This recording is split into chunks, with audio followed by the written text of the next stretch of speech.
tanpa kita bisa hidup lebih baik, tapi kita tanpa bumi tidak bisa hidup hingga saat ini. Saat mereka belum punya teknologi seperti sekarang ini, hingga sapiens modern seperti kita yang sudah jelas mengancam kelangsungan banyak sekali makhluk hidup di dunia ini. Oh man, show me please, I want. Penciptaan alam semesta itu jauh terjadi sebelum manusia ada, gitu. Tapi selama ini alam semesta tuh nggak pernah komplain dia apa-apain sama kita. Nah, sekarang kalau kita lihat dari sisi alam, adanya manusia itu hukuman nggak buat mereka? Mereka nggak pernah ngomong kan? Halo teman-teman, selamat datang lagi di video saya kali ini.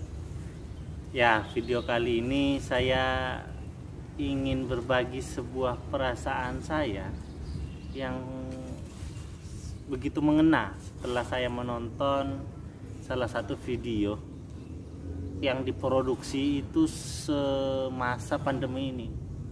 Ada video di YouTube, setelah saya scroll menjelajahi dunia YouTube, ada video yang membuat saya terasa benar juga. Saya langsung merasakan kita ini sama dengan makhluk lain. Tidak ada bedanya dengan makhluk-makhluk lain. Bahkan sebenarnya kita lebih ganas dari makhluk lain. Homo sapiens sendiri, selain memberi kehancuran bagi spesies lain, juga terus-menerus berjuang dari kiamat yang seringkali dibawa oleh makhluk lain, oleh organisme lain. Bahkan organisme ini begitu kecil, mikroorganisme, virus, bakteri, jamur. Lihat saja sejak zaman Firaun, sudah tercatat bagaimana terjadi wabah yang bisa sangat mematikan. Zaman Yesus, semua orang ketakutan dengan penyakit lepra. Kemudian bangsa Maya dan Aztec yang punah karena flu dan cacar yang diimpor dari Eropa. Black Death, Spanish flu. Apa yang saya rasakan setelah nonton video ini? Videonya nanti saya sampaikan di link deskripsi di bawah video ini. Itu nanti teman-teman bisa langsung klik aja nonton, dan itu videonya 1,5 jam. Teman-teman harus nonton habis dalam satu waktu. Itu benar-benar merasa plek gitu. Iya bro, bener bro. Iya, itu yang saya lakukan selama ini. Dan itu yang kita, umat-umat kita itu melakukan. Kenapa ada pandemi? Kenapa dengan pandemi ini kita merasa, bumi kita merasa nyaman, merasa seduh gitu. Sebenarnya kita itu adalah bagian dari makhluk yang ada di bumi ini. Atau kita ibaratkan bumi itu ya seperti manusia atau seperti kehidupan. Bumi itu adalah kehidupan yang dimana di dalam bumi itu memiliki unsur-unsur kehidupan yang lebih kecil dibandingkan bumi. Di dalamnya yaitu ada tumbuhan, ada hewan, ada makhluk, dan ada segalanya di dalam situ. Dan saya merasakan itu. Dan saya langsung mempunyai sebuah analogi yang dimana kita merasa resah ini ya. Kita merasa resah selama ada pandemi ini. Kita merasa resah selama ada pandemi ini. Kita merasa terusik. Kita nggak bisa ngapa-ngapai. Seolah-olah dunia kita telah diambil oleh virus ini. Kita diatur oleh virus ini yang sekecilnya sangat kecil sekali, sangat kecil sekali, itu kita terusik, bahkan mempengaruhi seluruh apapun kebijakan, perilaku manusia dan siklus kehidupan kita itu berubah. Hampir 100% berubah. Hampir 100%. Jadi analoginya gini teman-teman. Kita sebagai manusia yang dimana mempunyai kehidupan dan untuk bertahan hidup ya, untuk bertahan hidup. Yang dimana ketika kita ingin bertahan hidup, maka apapun yang kita lakukan untuk kita bisa bertahan hidup. Iya enggak? Bahkan hak kehidupan orang lain itu bisa kita ambil untuk kita bisa bertahan hidup. Gini maksudnya, kita yang dulunya hutan kita tebang untuk membangun rumah, kehidupan dan sebagainya. Setelah kita tidak gunakan, itu sudah tidak menjadi apa-apa. Nah, di mana di saat kita menebang sebenarnya itu ada juga penghuninya. Maksudnya makhluk kecil yang sangat kecil dulu hinggap di situ. Terus ketika kita menebang, mereka tinggal di mana? Pasti mereka berimigrasi kan, berpindah. Kehidupan mereka terusik. Tapi sayangnya mereka itu tidak bisa melawan. Mereka tidak bisa melawan seperti kita. Tapi jika antara hewan atau semut ketika ingin mengambil sebuah kekuasaan dan sebagainya, dia mampu melawan. Sama halnya kita. Kita ini ketika kita pengen bertahan hidup, pasti kita melawan dengan kaum kita sendiri, sesama manusia. Nah, sedangkan kita ini mengambil kehidupan makhluk lain. Terus makhluk lain itu maksudnya adalah hewan yang di dalam hutan, yang hidup di dalam hutan. Karena kita sadarilah, di dalam video mengatakan bumi dulu ini tanpa manusia aja bisa bertahan, bisa hidup sangat indah bumi ini sebelum ada manusia. Makanya ketika bumi ini kehilangan manusia, dia nggak jadi masalah. Bahkan menariknya lagi, dalam video ini tanpa ada manusia, bumi bisa bertahan. Karena sebelum ada manusia, bumi ini sudah ada. Cepat atau lambat, ya manusia juga punah juga. Dulu pernah nggak ada kok. Ya. Di bumi ini manusia pernah nggak ada. Jadi kalau suatu saat manusia punah, ya nggak apa-apa juga. Gitu ya.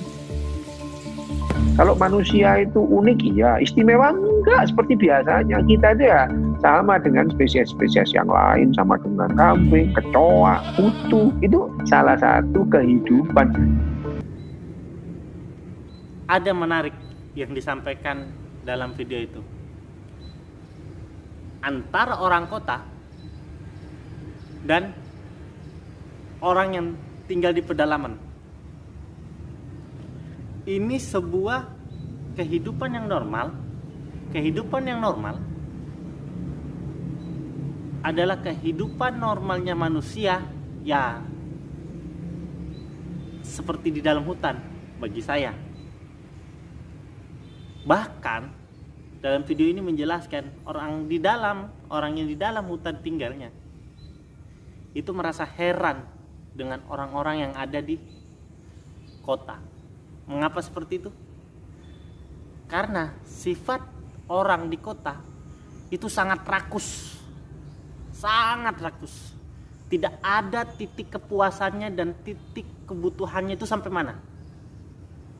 Tapi di hutan dia tahu dia butuh berapa, cukup sampai situ, dan ya yang ada itu yang dilakukan, itu yang dinikmati. Contohnya gini, ada di dalam video ini, di dalam video yang saya tonton, 2 contoh. Orang pedalaman atau yang di hutan, tinggal di hutan, dia melihat kulkas. Dia melihat kulkas. Kulkas ini, dia tanya, itu apa? Oh, itu tempat penyimpanan makanan. Orang kota ini menjawab, oh itu tempat penyimpanan makanan, di mana kita simpan semua stok makanan kita dalam situ agar awet, dan di saat kita membutuhkan kita ambil sedikit, baru sisanya kita simpan di dalam kulkas itu. Oh, sama dong dengan hutan. Saya pun seperti itu. Berarti hutan yang tempat saya tinggal itu adalah kulkas. Berarti hutan adalah kulkas. Orang kota pun nanya, bagaimana mungkin kamu mengatakan hutan adalah kulkas?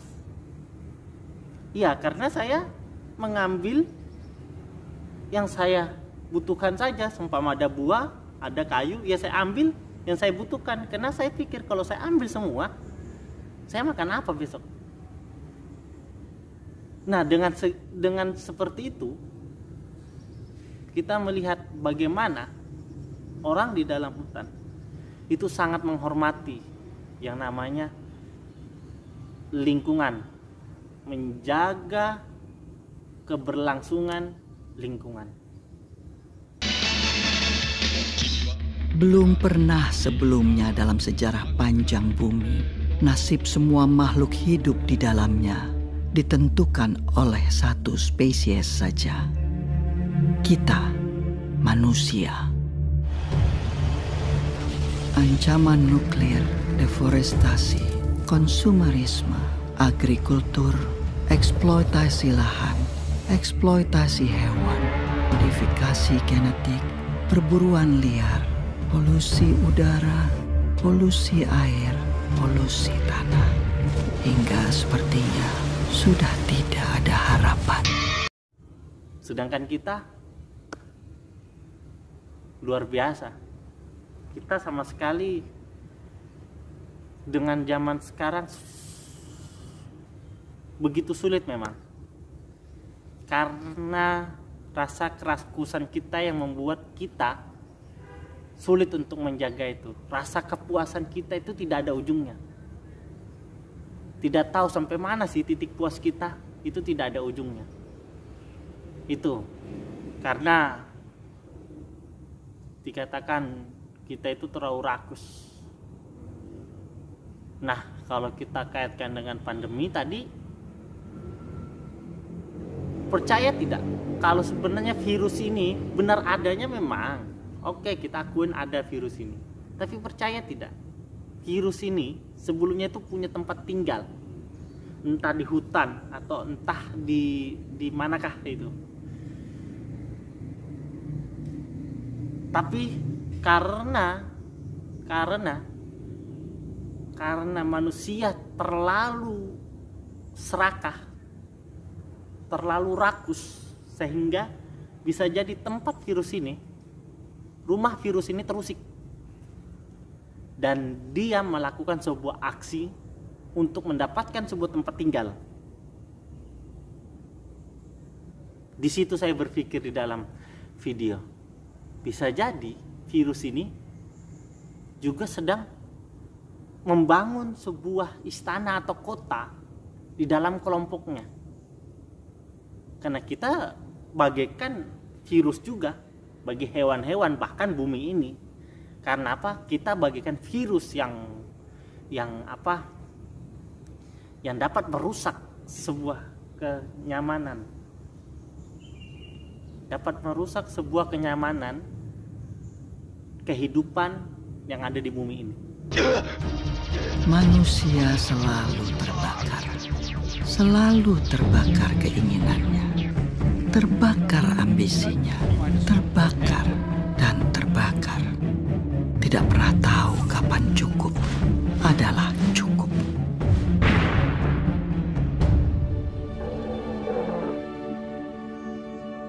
Tidak seperti seekor singa yang memakan satu zebra dan dengan damai membiarkan kawanan zebra lainnya lewat, tanpa panik memikirkan untuk mengisi kulkasnya. Kalau dalam pemahaman saya, ego itu adalah sense of I, sebuah rasa bahwa ini adalah saya, dan saya ini sesuatu yang terpisah dengan apa yang bukan saya. Insting untuk bertahan hidup itu menurut saya sudah ada di dalam organisme terkecil, bahkan makhluk satu sel pun punya insting buat bertahan hidup, apalagi manusia gitu yang terdiri dari 70 triliun sel ini. Maka kita kemudian belajar untuk mengakumulasi aset sebanyak-banyaknya. Aset itu bisa macam-macam, bisa keterampilan, bisa kekuatan, bisa jabatan, bisa harta benda. Karena itu bagian daripada insting buat bertahan hidup yang bilang bahwa karena hidup ini tidak pasti, tidak bisa diramalkan, dan beresiko, maka saya demi bertahan hidup harus mengamankan saya dan semua perpanjangan dari saya, anak cucu maksudnya. Maka dari itu, jika kita berpikir mau mengintrospeksi diri kita sendiri, kita itu sama jahatnya, bahkan lebih jahat dari virus corona, karena kita telah mengambil kehidupan makhluk-makhluk yang ada di bumi ini dan kita isi dengan rasa kerakusan kita sendiri. Dan dari virus ini mengajarkan bahwa jika manusia itu berdiam diri tanpa melakukan aktivitas yang lebih dan melakukan aktivitas secukupnya untuk dia bertahan saja, bumi ini akan sangat terasa nyaman, dan lingkungan yang kita rasakan pun sangat terasa nyaman sekali. Polusi berkurang, sampah berkurang, hewan-hewan bisa berkeluaran semua, habitat pertumbuhan hewan pun semakin meningkat. Kenapa? Aktivitas berburu tidak ada, aktivitas kita di luar berkurang, sehingga bumi ini benar-benar, kalau dalam video mengatakan bumi ini benar-benar istirahat. Cuma yang dikhawatirkan dalam video itu adalah bagaimana kalau pandemi ini berakhir. Apakah kita berubah atau tidak? Bukalah pikiran kalian dan tontonlah video tersebut. Saya cantumkan linknya di bawah deskripsi video ini. Solusinya ada di dalam situ. Silahkan kalian lakukan apa yang harus kalian lakukan untuk rumah kita ini. Bukan sekedar rumah yang tertutup atap, tapi kalau umat Islam, rumah adalah alas yang terbuat dari tanah dan atap adalah langit. Dalam arti bumi ini adalah rumah kita, maka kita harus jaga sama-sama. Lakukanlah apa yang harus kalian lakukan untuk kebaikan bumi kita. Terima kasih. Assalamualaikum warahmatullahi wabarakatuh. Saya nggak peduli dengan yang lain, bisa artinya orang lain, bisa artinya planet bumi ini. Sehingga ketika dia dihadapkan pada dua pilihan, yang satu pilihan yang tidak merusak lingkungan hidup, yang satu pilihan yang merusak lingkungan hidup, basis pemilihannya bukan merusak atau tidak merusak, tapi mana yang akan memaksimalkan potensi saya buat bertahan hidup. Dia tidak melihat lingkungan hidup adalah bagian dari saya. Jangan lupa subscribe channel ini. Nanti saya akan buat video-video yang sekiranya mungkin tidak perlu bagi kalian, tapi ya setidaknya ya saya buat aja. Iya nggak? saya buat aja. Oke, jangan lupa subscribe, like, dan share kalau memang video ini bagus. Kalau jelek ya share-share aja gitu. Gak jadi masalah kan. Oke, terima kasih. Assalamualaikum warahmatullahi wabarakatuh. Oh, you're so funny.